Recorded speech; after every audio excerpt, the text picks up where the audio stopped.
School children will be taught the value of grit, ministers vow.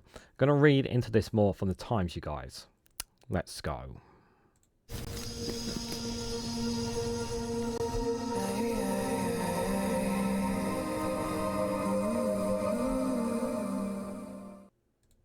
Good morning, good afternoon, good evening, wherever you are in the world. This is Reganelite here with an article from the Times with a headline that school children, I'm even showing you it, will be taught the value of grit, ministers have vowed. Labour ministers say the early intervention in schools is the key to reversing rising pupil absence and tackling a growing crisis in children's mental health. Guys, just a reminder to hit that like button and share this across social media so others are notified of this video. And mental health is, of course, a rising thing. There's more data, we have more analysis on it than ever before.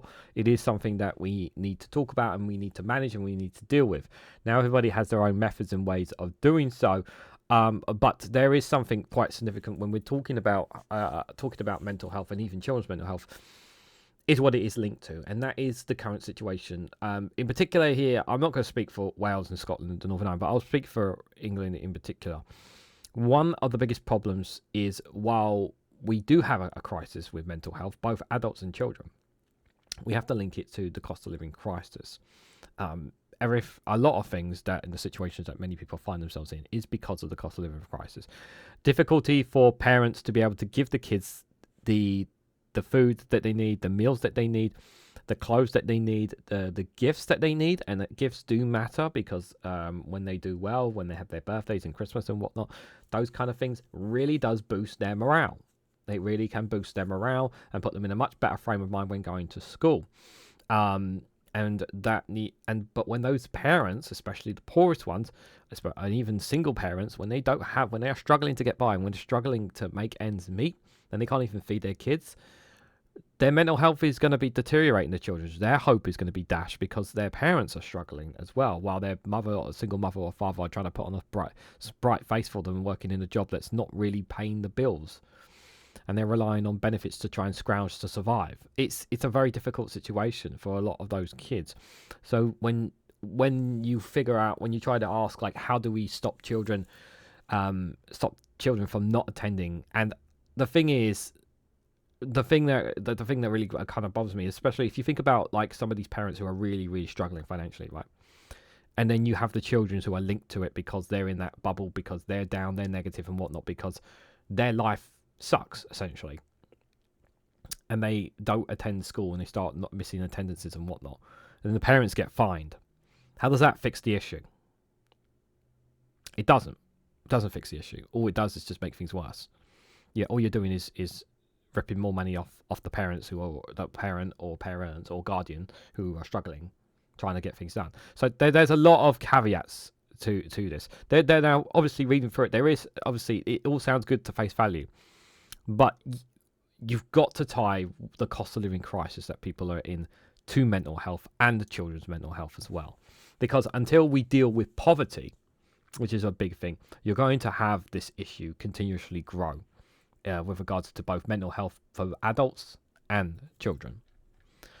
So children will be taught the value of grit in schools to tackle a growing mental health crisis that has emerged. So Bridget Phillipson, the Education Secretary, Wes Streeting, the Health Secretary, said that children need to be prepared for life's ups and downs in the classroom. The Education Secretary is pushing to improve attendance rates, as figures show that 150,000 pupils are absent, and more than half of that time. So figures released last week by the Department of Education show that deteriorating mental health levels are driving school record absences. The Labour government is to introduce a drive to tackle anxiety and low mood in the classroom and will create attendance and behaviour hubs, they wrote. Writing in the Daily Telegraph, Phillipson and Streeting have said, by deploying NHS-led evidence-based intervention during children's formative years, we will not only halt the spiralling cost of crisis, but cultivate much-needed grit among the next generation, essential for academic success and life beyond school with all its ups and downs. They added that helping children in their school years would help them deal with the doom loop of unaddressed mental health problems, with which the costs of the NHS millions in the future, with more than a fifth of the 8 to 16-year-olds having purportable mental health problems in 2023, according to NHS data, a rise of 7% points since 2017. You also have to factor in how schools and education are managing social media as well, with children as well. How are we dealing with that as well? Because that social media and the interactions with pupils and whatnot online, if they do have access to social media at certain ages as well, that can also contribute to their mental health, damaging to their mental health as well. So it's all that you have to consider that factor in as well when it comes to it, as well as the other things I mentioned.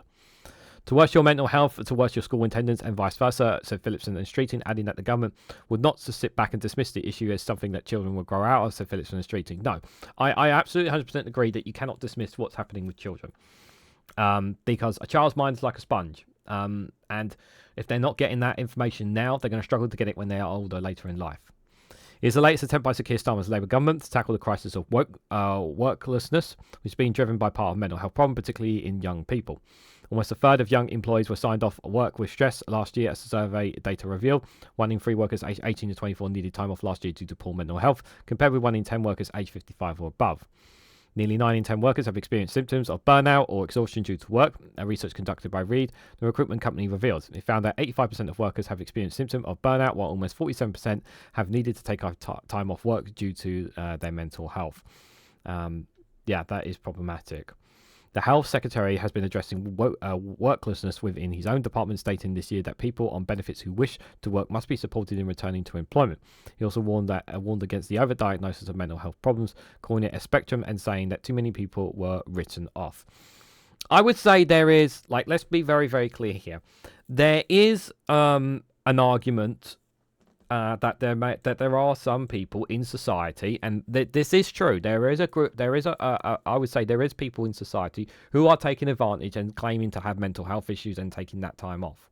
There are people out there who are taking advantage of that. There are some, but this is not a majority. This is a minority of people. The vast majority, I would say, of people want to work, and if they can work, they want to. And I don't like the term overdiagnosis, because it implies that because it comes across to me a little bit of it implying that people don't want to work. I don't agree with that. I think people do want to work, but people need to be in an environment that they're comfortable with and be able to do a job that they're happy doing as well, and earning a decent pay in doing so. The pay gap is a big issue as well when it comes to that. But mental health should not be ignored. And my fear is, by saying that it's overdiagnosis, my fear is that while they're saying it on paper and they're saying all these things, I just hope that this plan of theirs actually does work in all seriousness. Party politics aside, we want to make sure that children, especially young children who have these issues, whatever they are given the resources and the help that they need, whether it's from the schools, whether it's from the parents or from local authorities, to help the parents and help the children to be able to be for their child to have the best possible success, the best possible future that they can in their lives. That's really, really important. And if we can do that, then we're going in the right direction. That is really, really important, and it doesn't matter what political party or who's in government. It's about, for me, it's about making sure that they are given what they need to succeed. And we are not giving children what they need to succeed. Let's be absolutely clear about that. State schools do not get what they need for that. And that is an issue that needs to be addressed. And while I understand things take time, I've yet to see it I've yet to see real signs of things changing for the better. But I am also being patient when it comes to this Labour government on certain things as well.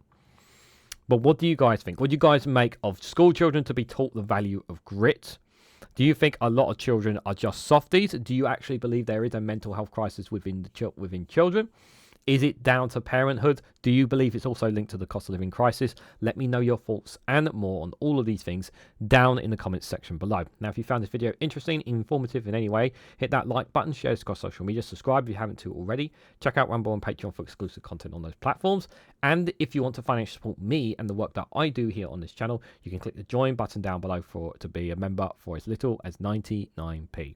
So thank you all so much for watching, and I hope to catch you all very, very soon.